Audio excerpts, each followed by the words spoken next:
Комузда эми ачык айтыш керек, бири-бирин карадып аткандар көбөйдү да. Кыргызстанда угушум боюнча бир 40 миң 50 миңдей бакшы бар деп.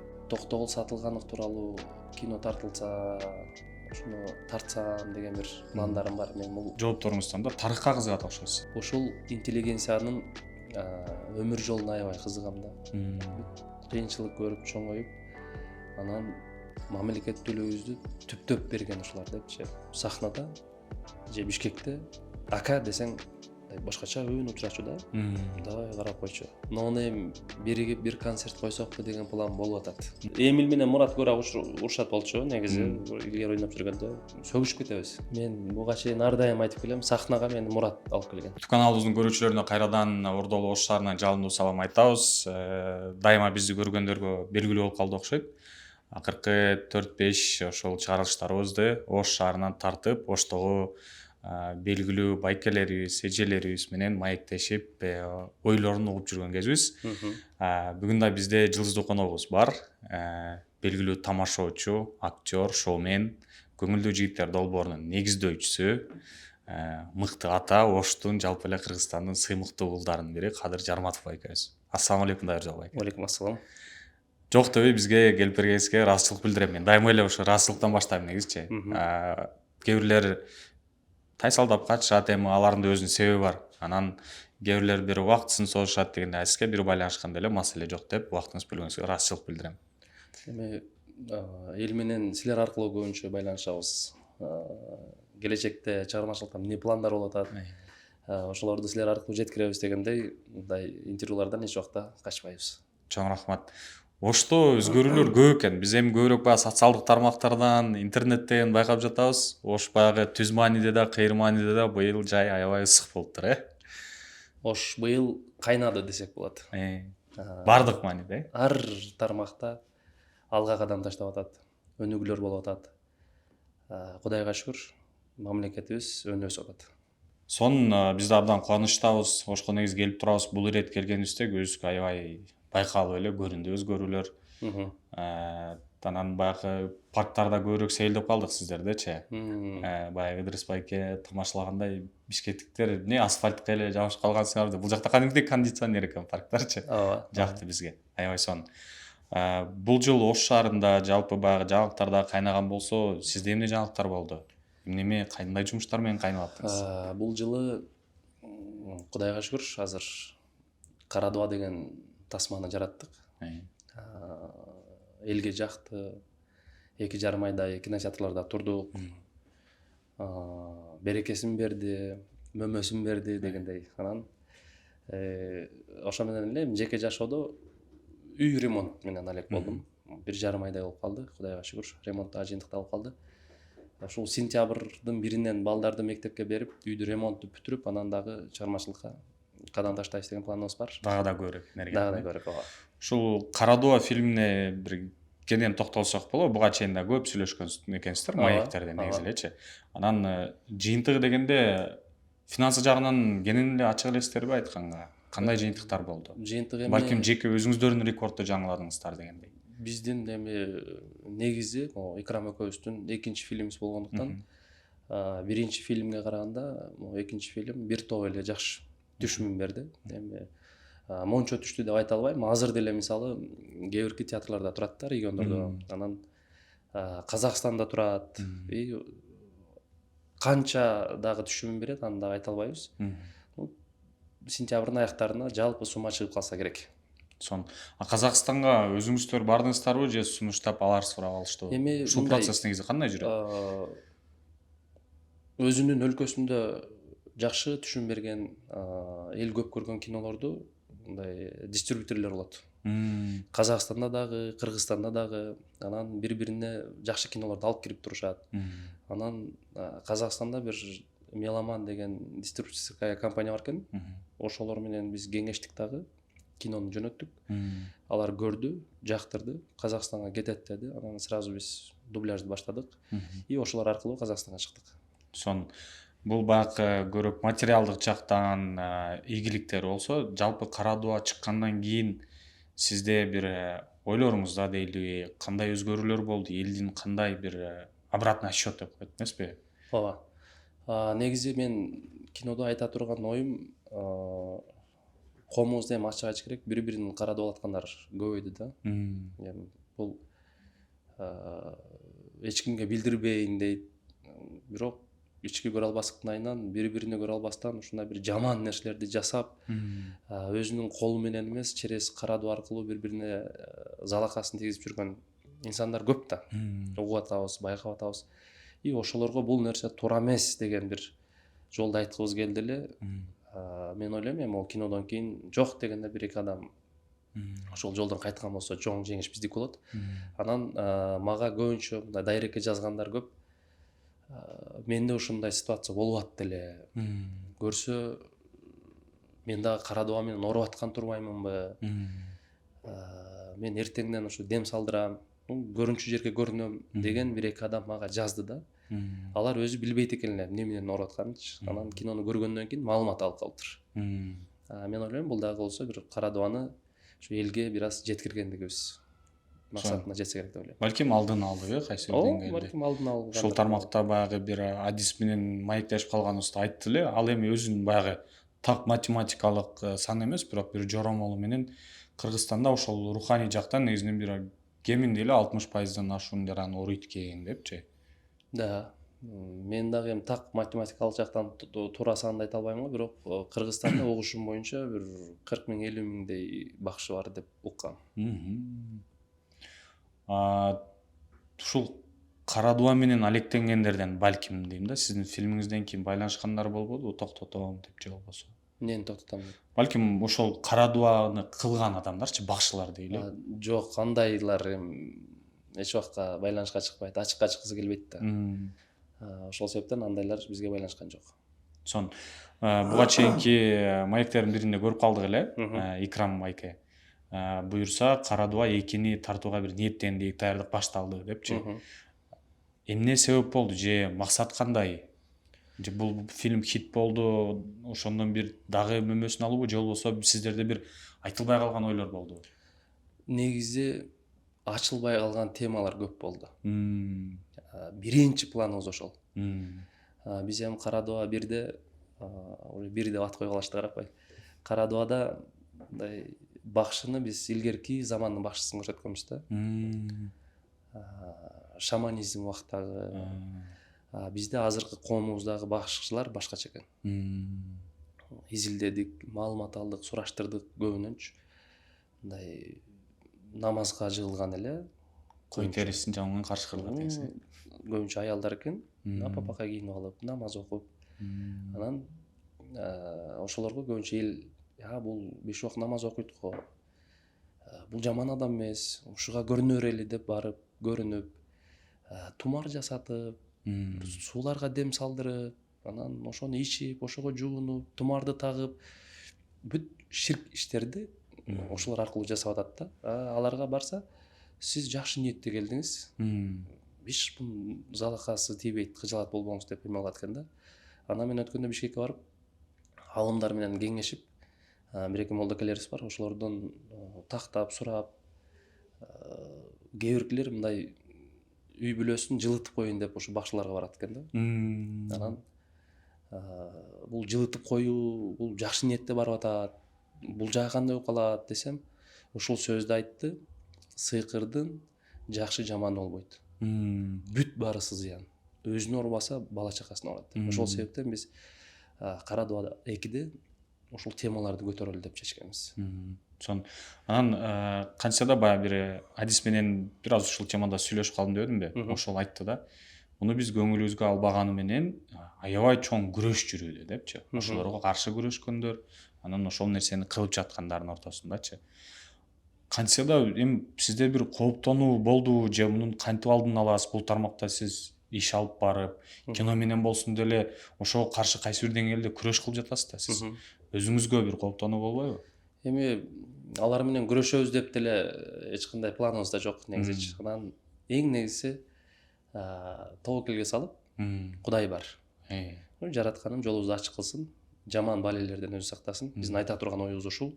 Элге ушуну жеткирип койсок болду деп эле баштаганбыз. Анан алардын залакасы тийеби, тийбейби, кээде өзүбүзгө дем салып турабыз, эң негизи ошол. бул темага менимче жетиштүү эле суроолорду бердим окшойт. Мгм. Кино тармагынан өзүңүз айтып өттүңүз, 2 кино тарттык депчи.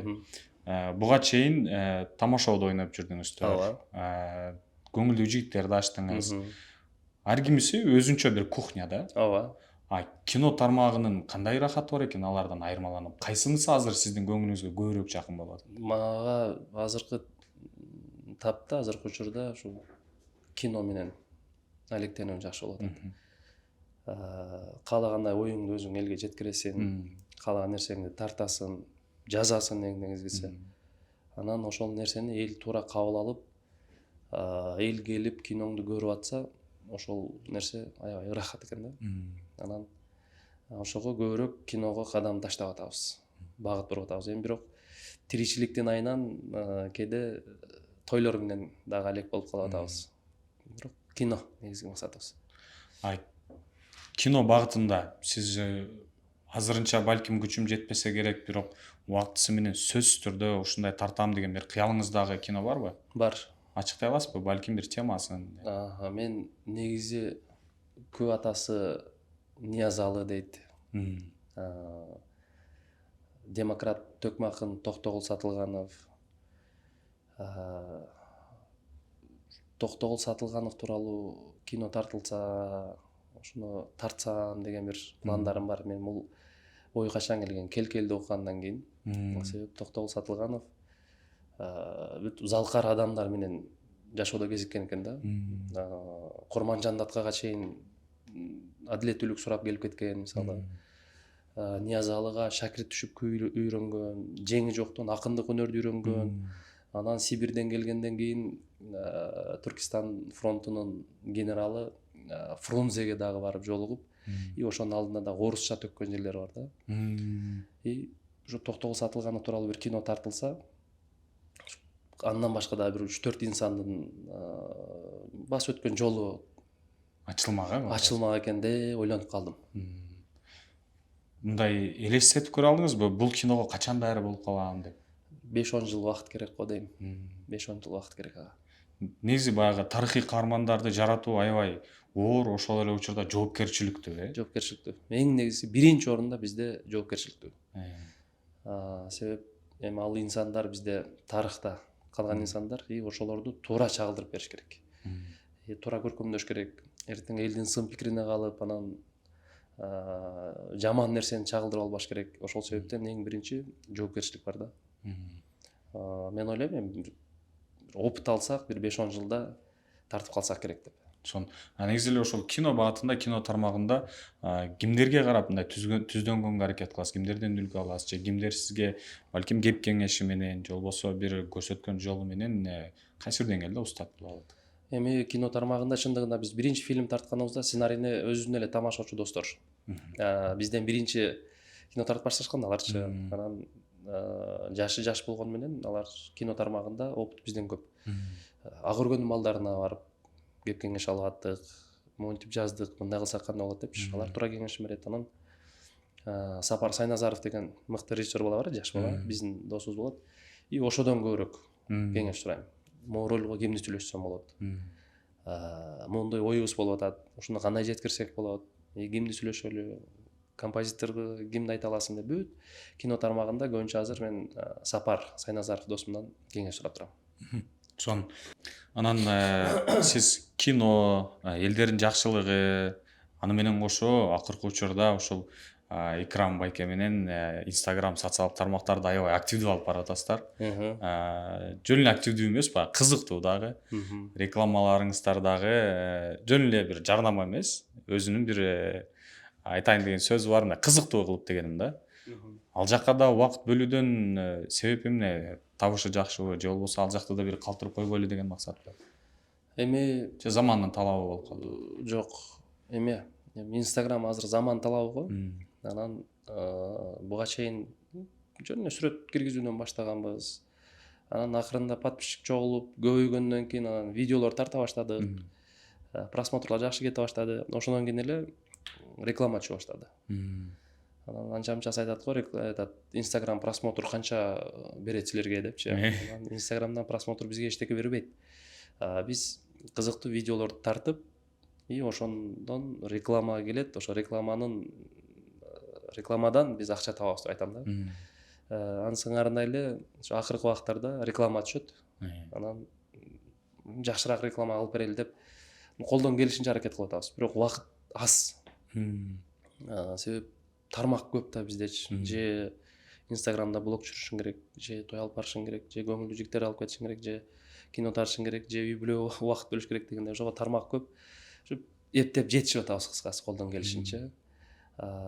Рекламанын айынан эми тойдогудай таппайбыз го Инстаграмдан, бирок анда-санда реклама түшүп турат. Ачык эле. Демек азыркы учурда негизги киреше ушул жакшылыктарданбы, Негизги киреше да. Жакшы. Азыр буга чейин Мурат байке менен да сүйлөштүк бул багыттачы, баягы тойдо гонорар боюнча. Ушул кандай коюлат сиздерде гонорар? Гонорар башында эме болот. Арзандан эле баштайсың. Анан акырын опыт алып баштаганыңда көтөрөсүн. Анан эл ага деле макул болуп чакыра баштайт. Деп 1-2 жыл жүрөсүн. Анан тойдо клиенттер көбөйө баштайт. Анан сезон башталат, дагы көтөрүп коесуң. Көтөрбөйүн десең, башка нерселердин баасы бийикке чыгып атат да. Мисалы, биз эми акча таап барып эле үйдө катып жаткан жерибиз жок да. Айттым го жана ремонт кылып атам деп. Мен тойдон таап келип устага берем, материал алып берем, продукты кылам. Кыскасы бензин куям машинага. Бүт нерсе көтөрүлгөн сайын биздин баа дагы акырындан көтөрүлүп баштайт. Негизинен бирок сезон убакта коркпой эле бийигирээк айтабыз. Деп тамана тартыш болот. Баягы тойдогу кызыктарды негизи көп сурайт эмеспи? Мен сизден бир таасирдүү окуя сурайын тойлордон. Анан ага чейин кайра эле Мурат байке менен сүйлөшкөндө сиздердин эң алгачкы тойдон качып чыкканыңыздарды айтып берди. Сиздин эсиңиздеби жокпу? Биринчи заказ алып алып келип баштайлы десек бизге чейин баштап коюштур. Өздөрүнүн арасынан бирөө чыгып айтып берди аны. Анан сизди жертва кылып таштап качып чыкабыз дейт го. Фанфарды коюп башынан чыктык дагы сүйлөдүк, сөз берсек, деп жетекчи азыр эле ачтым эле, мейли да качып кое берейин деп ал сүйлөп бүттү. И дальше эмне кылабыз билбейбиз да. Мен ойлогом, мен Мурат тамашалашып, мен жанында сүйлөп турсам, алып кете беребиз го депчи. Жок, ал микрофонду берди дагы бизден тойду бир 2-3 жыл баштаган бир досубуз бар эле. Мен ошону бар алып келе калайын, сен сүйлөп тур деп таштап кетип калса. Мен эмнени сүйлөйм, программа жок. Жок, мен да барам деп чыгып алгам. Ошентип тиги досубузду алып келип алып анан ойнотуп аягына чыгарып берген. Эсте каларлыктыр, Ооба. Бул эми позитив болгон да. Таасирдүү бир окуя айтып бериңизчи. Таасирдүү окуя эми бала кыздардын тарбиясына көңүл буруш керек экенбиз да. Бир тойдо мындай окуя болгон, бир 6-7 жыл болуп калды окшойт. Заказ алганбыз, бир ресторанга бардык. Бала жакшы окунуп бүткөн, диплом бар, анан жакшы жерде иштеп, эми келечектүү бала да. И тарбия көргөн жакшы бала. Анан той башталардан алдың турсак эле келиндин маанайы жок да, урушуп атат да, чыгы деп байкалат да. Анан той баштайбыз деп артыбызда 2 жаш турат. Анан ырчы кыз жарчы башка болчу. Анан тиги келин айтып атат да, сен мага Бишкектен тигин алып келем дебедиң беле деп. Айгеримди чакырам дебедиң беле деди. Эми баланын ага шарты жок болгондур, же акчасы жетпегендир. Анан экөө ошол жерден болдем деп сүйлөшүп уруша башташты. Анан биз кирип тойду баштадык, 2 жаш чакырдык, башка жаш алып кирди. Экөө турду, ата-энелер чакырып эме кылганда эле уже экөө бири-бирине билинет го, сүйлөшкөн маанайы жок. Бири-бирин тиктебей олтурат. Анан эптеп биринчи антракт эл эчтекен сезбейт. Аны бирок мен сезип атам. Көргөнсүз. Ооба, көргөм да. Эл жыргап атат, бийлеп атат. Биринчи антракт бүттү. 2 жаш эме чыгып кетти сырткачы. Келин экинчи антрактка башка көйнөгүн кийди. Эми турмушка чыгып аткан талаптарын койгон окшойт. Мага 3 көйнөк алып бересиң, мынаны алып келесиң, мындай болот, тигиндей болот депчи. Анан эми бала өзүгө окшогон карапайым бир жакшы үй бүлөнүн баласы экен. Сабыр кылды, көйнөктөрүн алып бериптир. Ошентип экинчи эмеде бөлүктө конкурстарды кылдык, эл мыкты жыргады. Той жакшы болгон. Экинчи антрактты берсек, бала сыртка чыгып кеткен. Келин өзү турду, мен байкап турам. Кабак эме подружкасы менен сүйлөшүп, көзүнө да жаш алды окшойт, туруп эле анан ал да сыртка чыгып кетип калды. антракт бүтүрүшүбүз керек, уже жарым саат бүттү. Анан күйөө балага чалдым. Каяктасың десем, мен тиякта жүрөм деп башка жака кетип калыптыр. Эмне болду десем, брат той деп бүтүргүлө. Мен ал кызга үйлөнбөйм деп калды. Анан бир туугандарын чакырдым. Баланын эжеси менен агасын. Ситуация ушундай болуп атат. Байкадыңарбы десем, ооба, биз чалсак да албай кетип калды. Эмне кылалы? Анан күйөө балага кайра чалдым дагы. Ата энеңди уят кыласың биринчиден. Кой, андай кылганың болбойт. Сен тойдун аягына чейин тур келип, той бүткөндөн кийин өзүң билесиң эмне кылышты. Кааласаң жаша, кааласаң үйүнө жеткирип бер. Бирок могу тойдун ортосуна кетип калганың ата энең үчүн болбой калат. Той кылабыз деп булар ниет кылып той берип атат. Бирок бала өзүгө, бизде да өзү сүйлөшкөн, көп нерсени өзү сүйлөшкөн да. Анан макулдап келди. Келе калып эле кирип олтурду, тойду бүтүрдүк, батаны кылдык. Ата энеси деле билген жок, бирок бир туугандар билип калды. Анан мен билип турам. Той бүтөрү менен эле биз развилкада чечип алсак, жакын досу менен кирип келди. Барт менен, брат, мен ыраазымын. Барып эле ресторанда жапты, камераны жапты ташташ. Бирок камерага акча берип атып, той эч жака чыкпасын, өчүрүп коюңуз. Болду деп акчасын берип койду. Деп кайра кайтарып берейин десем, адуш эркекчиликте болуп турат аке. Деп чыгып, ата энесин отургузуп, буюм суюмдарын алып, азылдап кетип калды. Келин калды. Биз ресторанда кийинип чыгып, эмне болот экенем деп сыртта чыксак, келин ыйлап турат, келин ата энеси турат. Тополоң болуп атат да, кыскасы. Анан келиндин агасы, мен күйөө баланы кармасам азыр мындай кылам, тигиндей кылам десе, ага кошулуп атасы эме болуп калган да. Мен кызымды ушинтип көчөгө таштап кеткен, акмактар, ана мына мен көрсөтөм силерге депчи. Мен наоборот эми тоба кылдым, андай нерсе башка келбесин, бирок кокус ушундай ситуация келип калса, күйөө баланы ата энесин чакырып, берке кызым отур, эмне маселе болду? Мындай. Айгерим келиш керек эле тоюбузга.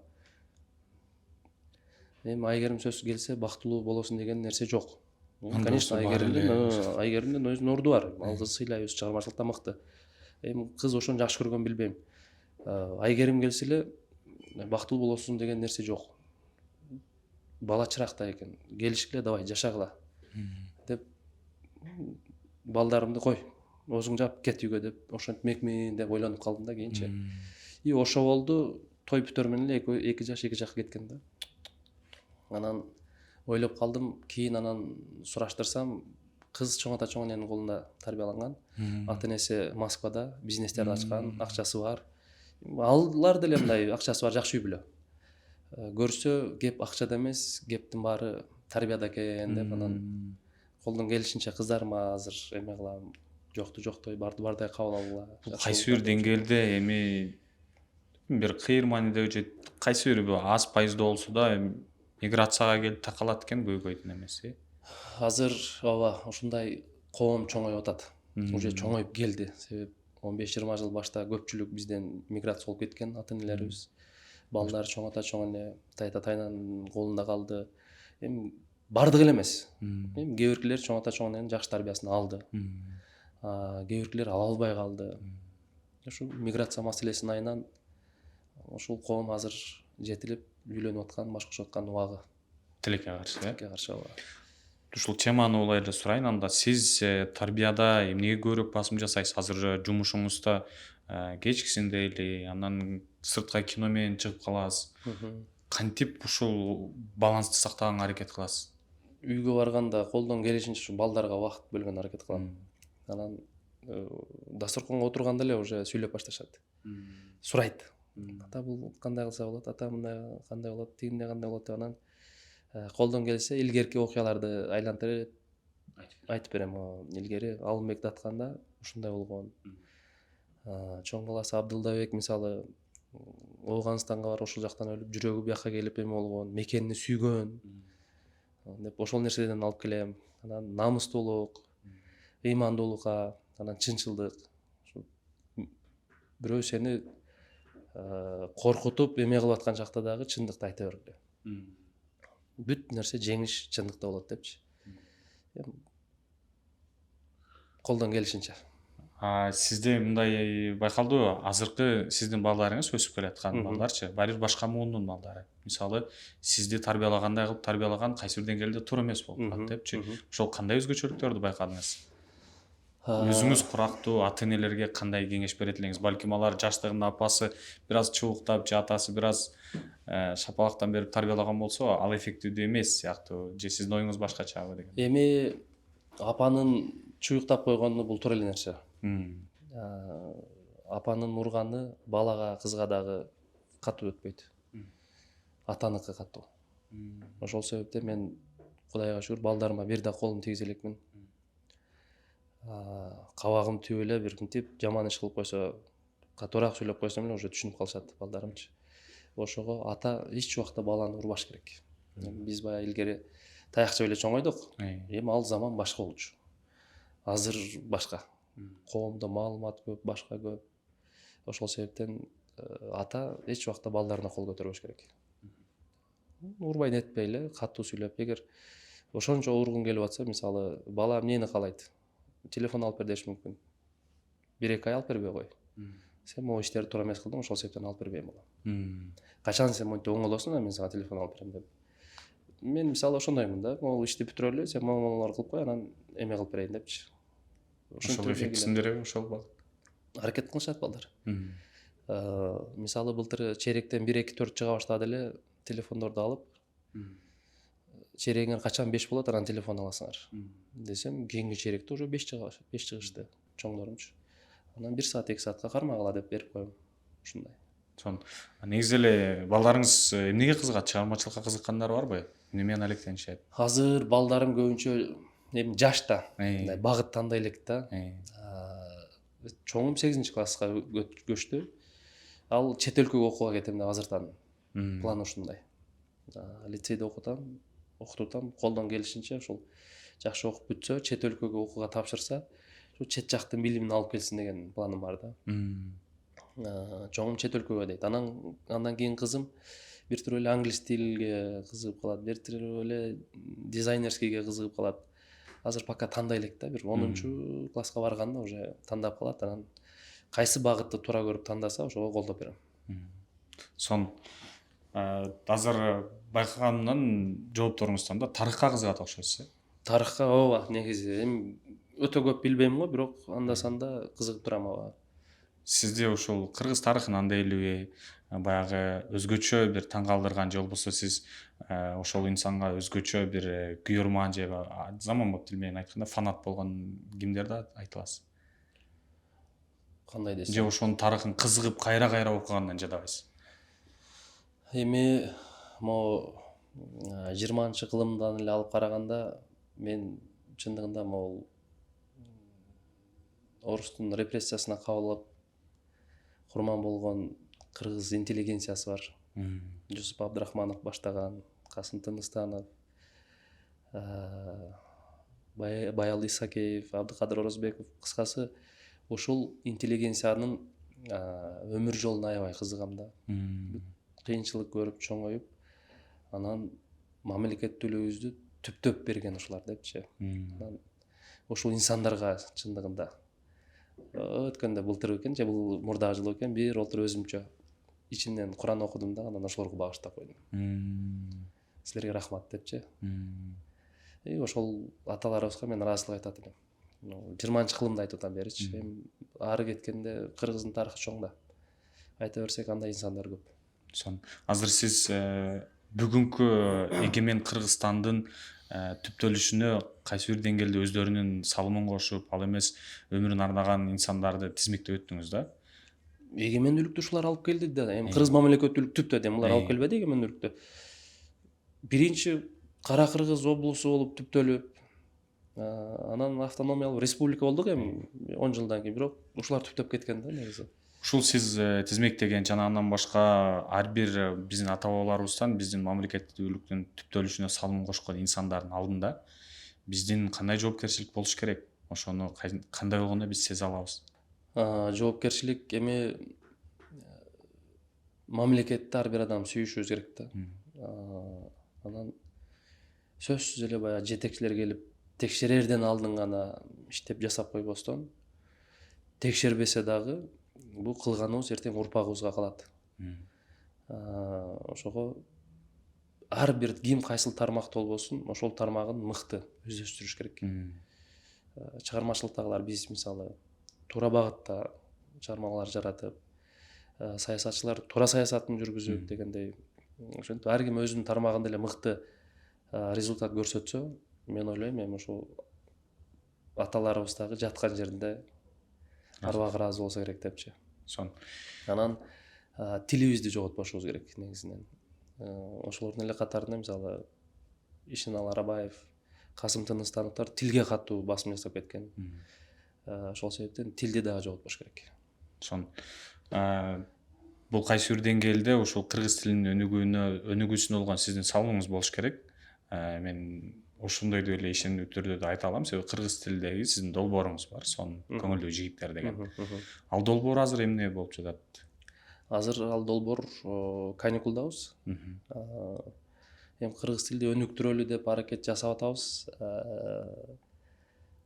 Бирок ар бир региондун командалары өзүнүн диалектикасында көп сүйлөп атат да. Анан эркиндик коюп койдук. Сөзсүз түрдө адабий тилде сүйлөгүлө. Сен баткендик диалектиң болбойт, сен нарындык диалектиң бияка болбойт, адабий тилде сүйлөшүң керек деген нерсе бизде чек жок да. Эми бул диалектикадагы кандайдыр бир эмеде тилдин байлыгы десек болот. Анан ошол себептен өзүнүн мисалы бир колоритин көрсөтүш үчүн айла жок өзүнүн диалектикасында сүйлөш керек экен. Ошол себептен командаларга эркиндик берип койгонбуз. Ар ким өзүнүн диалектикасында сүйлөп, күлдүрүп аракет кылып атат. Бирок айтып атам го, ал жака дагы эгер көбүрөөк убакыт бөлүш керек да. Ал жака көбүрөөк убакыт бөлүш үчүн анда биз бул жагын азайтыш керек. Бул жакты азайтыш керек. Бул жакты азайтсаң тиричилик өтүш керек деген кыскасы ушундай. Баланстабыз азыр. Азыр сиз ушул маселени козгоп кеттиңиз да, диалект маселесинчи, говор деп айтып жүрөт. Бизде ар бир облустун кээ учурда ар бир райондун да мындай өзүнчө айырма говорлор бар, диалекттер бар. Анан шүгүр кайсы бир деңгээлде бул жакшы багытка келатат. Бирок азыр деле ошол диалекттин айынан кээ бирлер макул болбой, жок, адабий тил деген жалгыз болуш керек деген ойлор бар да. Ошол эле учурда мисалы жаңылбасам бир түрк жазуучусу айткан жери бар да, тилде канчалык бир сөздүн аталышы канчалык көп болсо, ал тил ошончолук бай болуп эсептелинет. Тескерисинче ошондой диалекттер, говорлордун түрү көп болсо, ошол эл ошого сүйүнүш керек депчи. Биз ушул ойду канткенде толук баягы сиңире алабыз? Биз эми мындай тарыхка кайрылсак, ноонейм тарыхын эле тамашоо жаңынан ачылып, ага чейин орус КВН болгон да. Кыргызча КВНдер эми университеттин арасында 1-2 жылда бир болуп турса керек эле. Анан тамашоо официалдуу мындай долбоор болуп ачылгандан кийин кыргыз тилин көтөрүү максатында биз жаңынан Бишкекке бара баштаганбыз. Анан барып ойноп сахнада же Бишкекте ака десең башкача үн учурачу да. Давай карап койчу.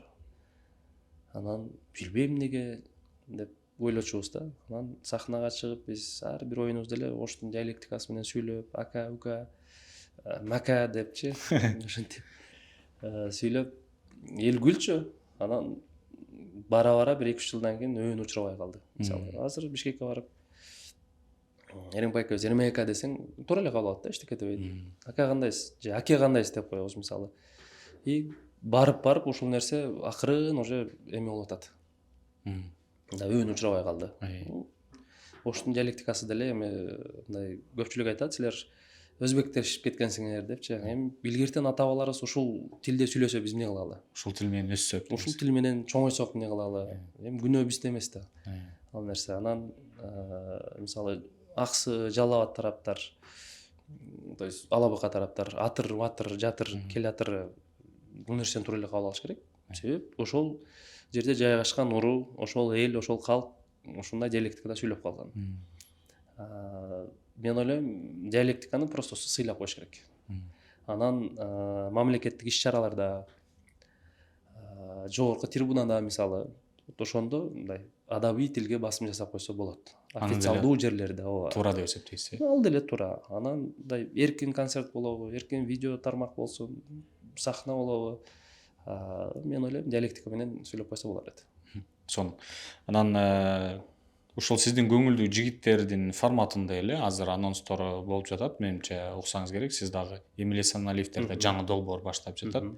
Бул маалыматты сиз кандай кабыл алдыңыз? Бул жакшыбы сиздин долбоорго бир атаандаш болгону же эми көбүрөөк иштеш керек экен деген ой болгон жокпу? Атаандаш болгон жакшы да. Илгертен эле сөз бар го, конкуренция болбосо өсүү болбойт депчи. Кудайга шүгүр, эми бизде мамлекетте мындай эркин. Мисалы эртең сиз деле бир долбоор ачсаңыз боло берет. Чек жок да. Анан Эгемен Клаб ачылды. Ал Эгемен Клабка биздин 5-6 командабыз. Биз өстүрүп койгон командабыз 0дон баштап, и ошолор ошол жака барып оюн көрсөтүп атат. И ошолорго талабына жооп берип, ошол жака катышууга укук алды. Бул биздин чоң сыймык. Эгемен Клабда ойносун, команданын өскөнү жакшы магачы. Эртең Казакстанда чоң оюн болуп калса, ошол эле команданы жөнөтөбүз мисалы. Биз дагы да ушундай жаш таланттарды өстүрүүгө аракет кыла беребиз. Азыр мындай эле элестетип көрөлү, сизде талап кандай болот? Мисалы, кээ бир учурда биздин багытта да ушундай нерсе бар. Мисалы, азыр сиз айткан командалар Эгемен Клабда ойноп баштады, Эгемен Клабтын талабы кандай билбейм. Сизде көңүлдүү жигиттерге да баягы параллелдүү ойной беребиз десе каршылык болбойбу? Эч кандай каршылык болбойт. Менде бир эле талап болот: Эгемен Клабка алып чыккан материалыңды бияка алып келбе. Ошол стилиңде ойносоң ойной бер, бирок ошол тамашаларыңды бияка көтөрүп келбе. Себеби эки эме окшош болуп калбасын. Башка жаңы материал менен кел деп айтам. Ошол эле. Негизи эле ушул Эгемен Клаб сыяктуу сиздердин долбоор эң баштан мунун тамыры тамашага келип такалат дегендей. Албетте. Ушундай долбоорлордун көп эле болгону жакшы экен, себеби ошолордун жемиши сиздер толтур азыр кино тармагынын бир 50% десем да жаңылышпайм, капа болушпасын, киношниктер ошол тамашаучулар негизин түзүп калды окшойт да. Ооба, студиялардын көбү тамашаучулардан. Ооба. Ушундан улам анан ойда ушул багытка да мамлекет кайсы бир деңгээлде бир колдоо көрсөтүшү керекпи же таасирин салыш керекпи? Же тескерисинче тоскоол болуп калабы? Коңшу өлкөлөрдө эме да, Ташкентте, мисалы Өзбекстанда КВЗ деген лигасы бар. 30 жыл болуп калды. 30 жылдан бери мамлекет колдоп келет. Залын бекер кылып берет. Ар бир оюнга экрандарын сахна жасалгасын коюп берет. Анан кээ бир оюндарда финалда мисалы мамлекеттин атынан акчалай приз кылып берет. Маданият министрлиги тарабынанчы. И ошого аларда жылыш бар. Өсүп атат мисалы. Биз көңүлдүү жигиттер Бишкекке жылып 2 жылдан бери өзү менен өзү. Балдарга айлык бере албайм. Берсем тойдон бир аз иштеп, мага чай ичип кой деп берем да. Себеби өзү менен өзү. Сахна арендасы бир топ. Экран алып келсең, ал өзүнчө бир топ. Музыка, светинен бери өзүнчө эме да. И рекламасынан да акча кетиресиң. Анан билет сатканда кээде эл жакшы келбей калат. Анан кайрымдуулук кылып, ачык эле эмеден чакыра коебуз. Аз камсыз болгон үй бүлө фонддор бар. Алардан бир 50 адам алып кел, 100 адам алып кел деп бир 300 адамга чейин чакырып аттык. Кээ бир оюндардачы. Бир оюнга элеби? Бир оюнга 300 адам 300 билетти кайрымдуулук кылып коесуң. Себеби эл көбүрөөк болуш керек. Анан билет анча өтпөйт. Ошол себептен өзү менен өзү болуп жүрдүк. И кыйын да. Эгер мамлекет бизге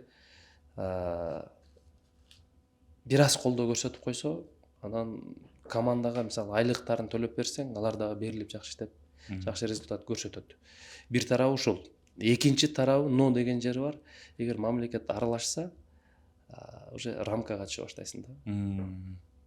Эркиндик азаят, Могул тууралуу саясат тууралуу тамаша кылбайсың. Могул тууралуу болбосун, моголор тууралуу болбосун деп чектөө кирип калышы мүмкүн. Бизде кудайга шүгүр тарыхта КВНдин чемпиондору бар мисалы. Азия Микс. Алар дагы мындай ээн эркин өсүп чоңойгон балдар. Тамашаучулар канча результатка жетишти. Алар дагы мындай ээн эркин өскөн. Бирок ошол убакта мындай TikTok аркы берки деген нерсе жок эле дагы көпчүлүгү сахна менен кызыкчу да. Азыркы жаштар мындай жеңил тамашаларга жакындап калды.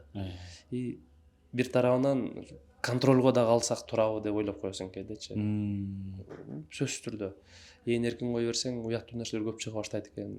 Эптеп кыскартасың, туура кыласың, бирок убакыт аз болгондуктан эптеп ушинтип келатабыз. Анан мен ойлойм, бирок мамлекет тарабынан колдоо керек. Казакстан жайдарман лигасы мамлекет колдоп келет көп жылдан бери.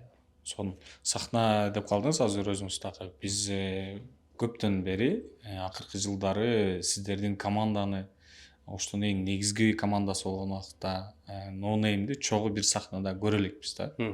Анан эми учун угуп калып атабыз, ниеттенип атабыз буюрса деген сыяктуу. Конкреттүү план барбы азырынча? План No Name биригип бир концерт койсокпу деген план болуп атат. Команданын өкүлдөрүнүн ар бирине сунуш айтып атабыз.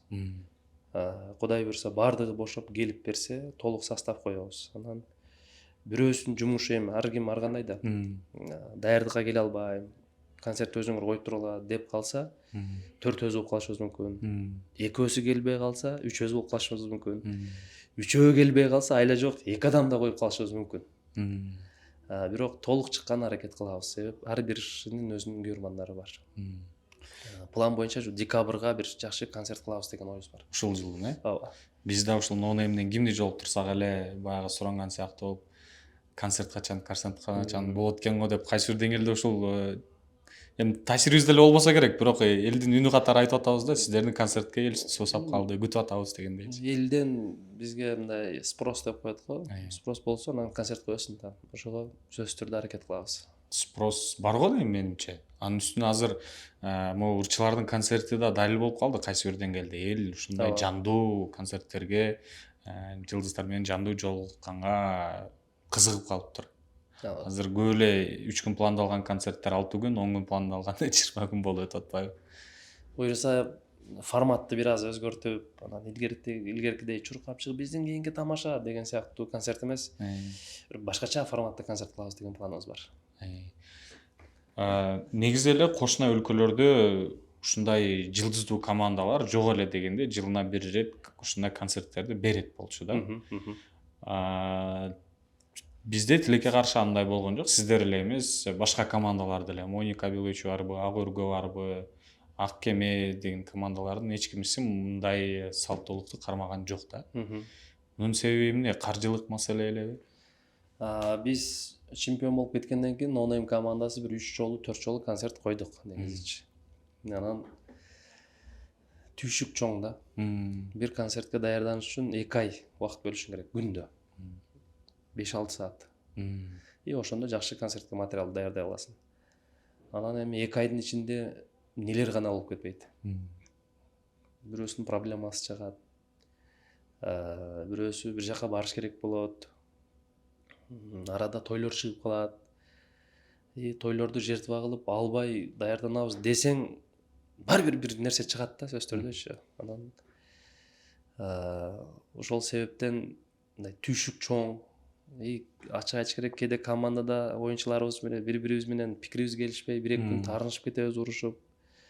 Мен сен менен бир сахнага чыкпайм, сен кимсиң деп бири-бирибизге кыйынбыз кыскасы. Бир кыска убакытка болсо да ушундай сөздөр да болгонбу? Болуп турат команданын ичиндечи. Анан команда менен иштешүү кыйын да. Ошол себептен концерт берүү токтоп калган. Ушул жерде эме тактоо киргизип коюңуз, себеби азыр бир кыска болсо да мен сен менен сахнага чыкпайм деген сөз айтылды да. Анан булар жүз карашпай калыптыр дебесин, мамилелер сонун эле болгон, кыска убакытта ушундайлар болгон. Ооба, жок, ошол моментте бир күн ошентип мен сахнага сен менен чыкпайм деп экөөбүз эки жака кетебиз. Мисалы да, кийинки күнү бир күн даярдык болбойт ошонун айынан. Андан наркы күн акырын группаны ачып, жигиттер деп уже жазасын. Үчүнчү күнү уже келип, доска менен өтүп кетти, кечир деп эле кайра баштай бересиң. Бирок ошондой сөздөр болот да. Сиздер да команда негизинен мырзаларсыздар, көпчүлүк бөлүгү. Баягы достордун арасында ошол сиз айткандай бир сааттык дейли, кээ бир учурда бир жумалык баягы урушуп кетүүлөр болот эмеспи, бири-бирибизге карабайчы. Ошолордон бир кызыктуу күлкүлүүсүнөн эстеп айтып бере аласызбы? Ким менен ысылдаштыңыздар эле? Жакалашкан эмессиздерби эч ким менен? Жок, Эмиль менен Мурат көрө урушат болчу негизи илгери ойноп жүргөндө. Кийин анан мен да нервим чарчады, аябай сабырдуу элем. Бирдемке жакпай калса тез эле урушуп кетчү адат чыгарып алгам мен дагы. Анда санда Муке менен урушуп кетем, кээде Йома менен урушуп кетем. Эми баягы эркек балдарыбыз да жаш элек сөгүшүп кетебиз. Динка кулаң жаап тур дейбиз. Жабат. Таш айтчы нерсеңди айтасың.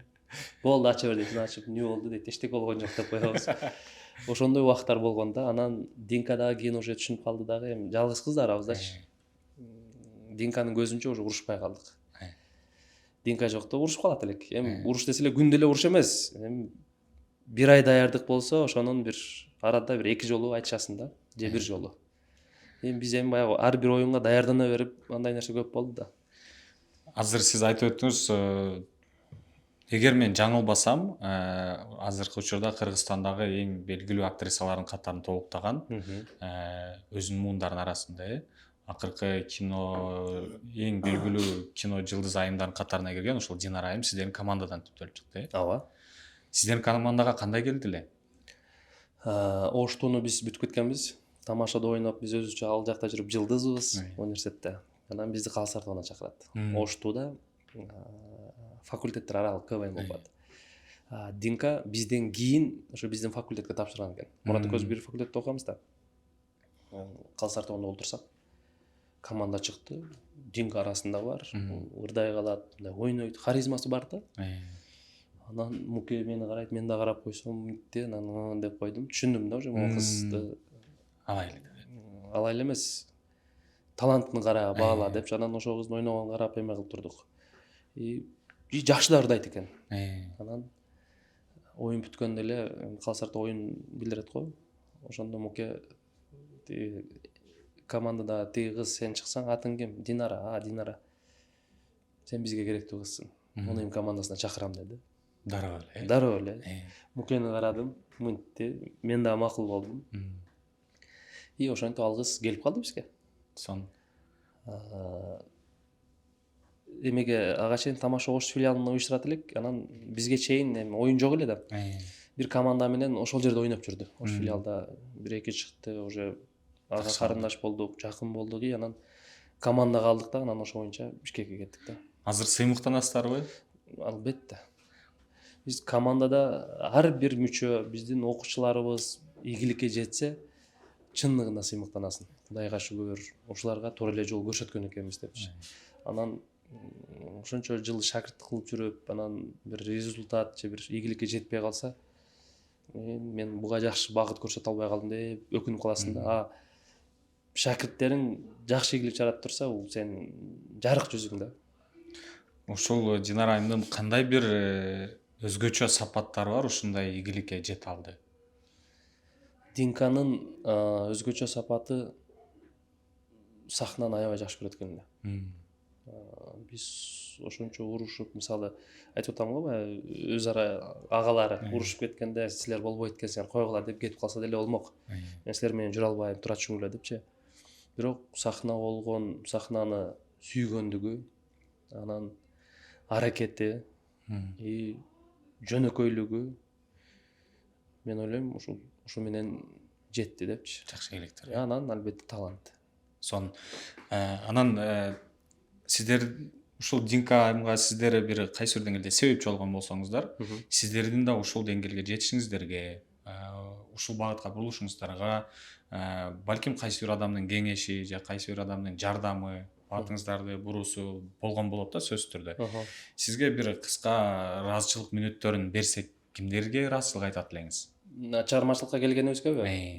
Мен сахнага негизи жалпы эле жашооңузда деле бир ыраазычылык мүнөттөрүн берели, балким буга чейин бир баса белгилүү айта элек болсоңуз, аттарын айтып эле ыраазычылык айтсаңыз.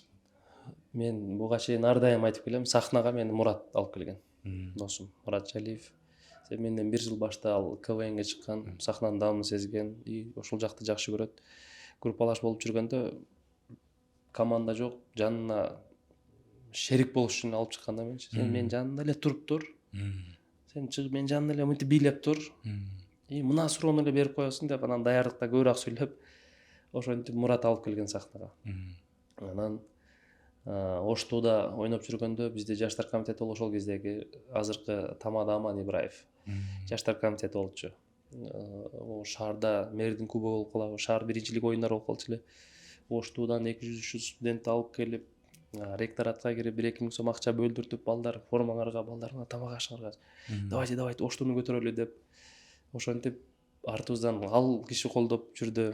Анан Ошту жеңип бүткөндөн кийин эле отуруп эмне кылабыз деп эле анан гезиттен кичинекей бир афиша көрүп калдык. Тама шоу 2-сезон башталат.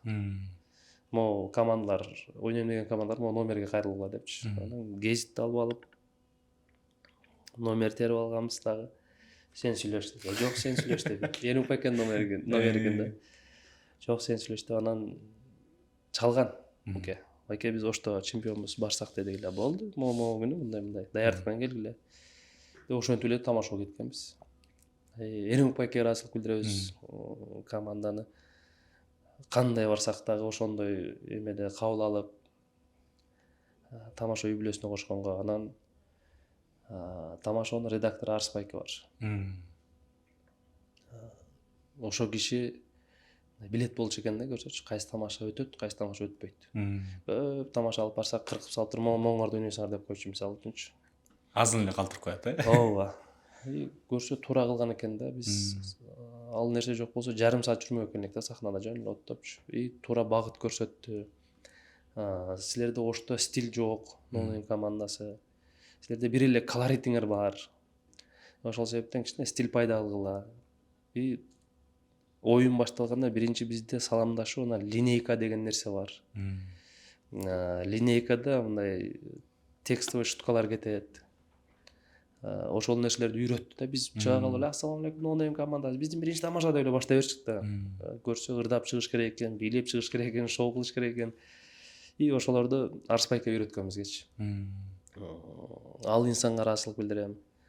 Анан бир тууган агама ыраазычылык билдирем мен. Себеп ошол инсан Москвада иштеп, мигрант болуп иштеп жүргөндө, мен биякта студент элем. Бүт тармактуу каржылаган кыскасы. Эч жерде бир муктаждык болбоду.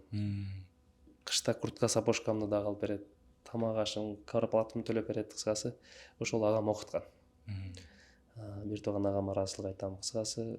Анан ушул деңгээлге көтөргөн, биз күйөрмандарга ыраазычылык айтам. Кыскасы ыраазычылык айта берсең көп. Көп инсандар. Мына ушундай жакшы маанайда эле жыйынтыктайлы. Сизге чоң рахмат ар бир жолу. Убактыңыздын тардыгына карабай бизге келип бергениңизге. Көрүүчүлөрүбүзгө да эгер кайрылууңуз болсо, айтар оюңуз болсо, кайрылсаңыз болот. Көрүүчүлөргө эмне дейм? Буйруса быйылкы Нонейм командасынын бир мыкты концертинен күтөбүз декабрь айында. Рекламаларды биз Instagram баракчалардан карап туруңуздар, ошол жактан чыгарабыз. Кудай буйруп, Нонейм командасы мындай толук состав, бир жакшы, өзүбүз жүрөгүбүздү максат кылгандай бир жакшы сиздерге күлкү тартуулайлы деп жатабыз. Ошого жеткирсин. Чоң рахмат. Анда биз да ниеттенип коелу. Сиздердин концерттен кийин дагы бир маек уюштуралы. Концерт ийгиликтүү болду деп бир ыраазычылык сыяктуу. Концертте ошол суроону эме кыласыз. Даярдыкта эч ким урушпадыбы деген суроону биринчи бересиз ага берсиз. Ошондой, буюрса. Чоң рахмат. Биз да сизге дагы бир жолу ыраазычылык билдиребиз. Көрүүчүлөрүбүзгө кайрадан ушундай жакшы күндөрдө, жакшы инсандар менен маектешүүдө жолукканга чейин жакшы туруңузду каалайбыз.